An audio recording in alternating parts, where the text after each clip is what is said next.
Bonjour, allez, nouvelle séquence pour cette fois faire de notre instance EC2 un serveur web, installer PHP et puis tester. Donc de quoi j'ai besoin? Sur le campus, je vais me référer en fait à mon petit document texte. Donc je l'ouvre, c'est le premier fichier.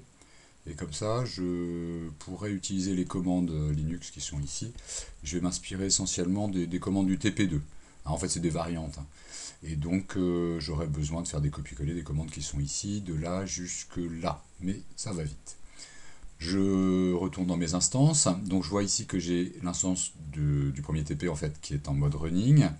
Ok, je vais regarder les informations dessus, je les sélectionne, je vois qu'elle a une IP qui est là, je vais me connecter dessus avec PuTTY, donc je reprends une manip parce que j'avais fermé mon PuTTY. Toc, IP, ensuite l'authentification.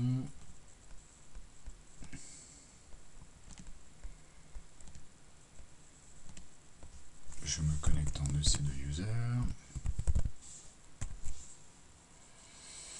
Voilà, je suis dessus. Donc actuellement, il n'y a rien qui est installé. Il y a juste un accès possible via PuTTY et le protocole SSH.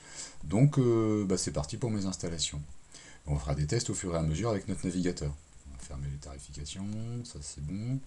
Donc, je vais jouer entre mon PuTTY et mon fichier qui contient les commandes. Première commande, je vais installer Apache, qui est un démon HTTP. Je copie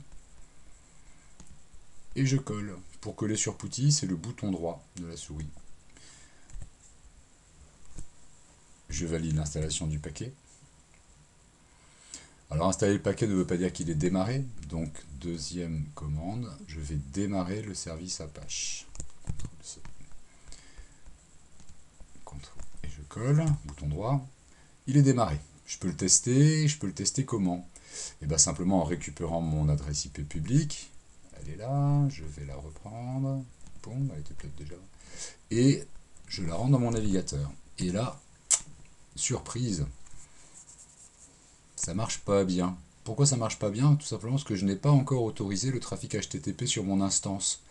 Donc je vais retourner dans mes règles de sécurité, groupe de sécurité, elles sont ici, et je vais modifier la règle qui a été créée. Alors vous voyez que c'est l'assistant numéro 10, donc il faudra améliorer ça parce qu'on pourra créer une règle de sécurité qui s'appelle SSH, une autre règle qui s'appelle HTTP, et on pourra combiner les règles de sécurité.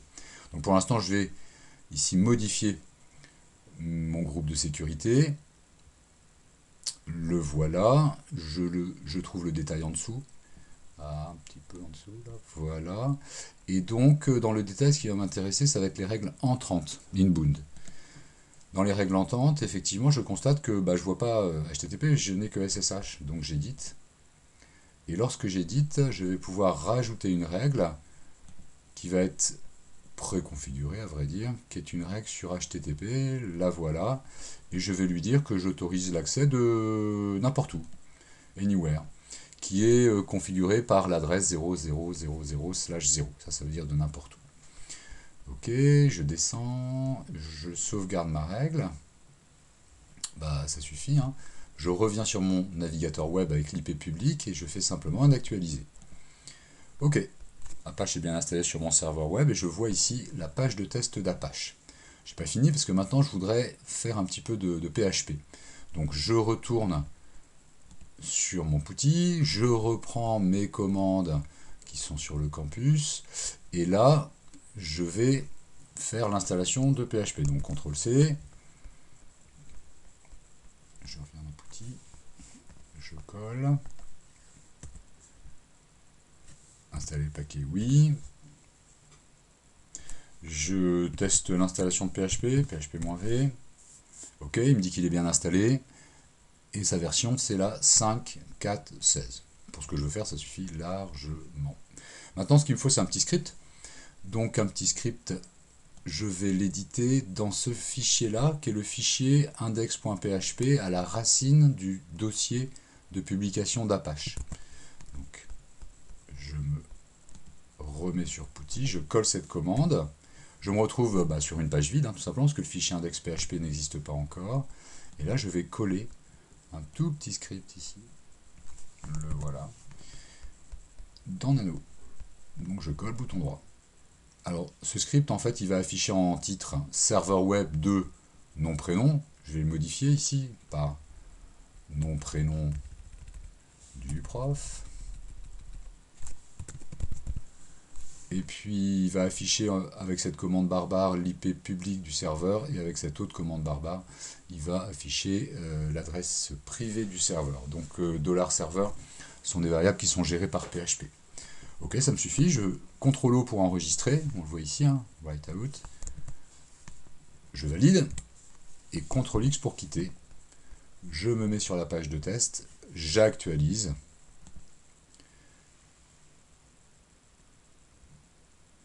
Et ça marche pas. Ah, pourquoi ça marche pas cette fois? Tout simplement parce que Apache n'est pas au courant de l'installation de PHP, donc je vais revenir sur une commande que j'ai zappée. La commande que j'ai zappée, c'est celle-là, il faut redémarrer Apache, après avoir installé PHP. Donc, je balance la commande. Ok, avec cette commande-là, j'ai redémarré Apache, qui a pris en compte PHP, et donc a priori, si j'actualise, je devrais avoir mon résultat. Voilà. Donc je me retrouve avec l'exécution effectivement du script PHP que j'ai rentré via Nano et dans le fichier index.php. Voilà pour cette démo. Bonne fin de journée.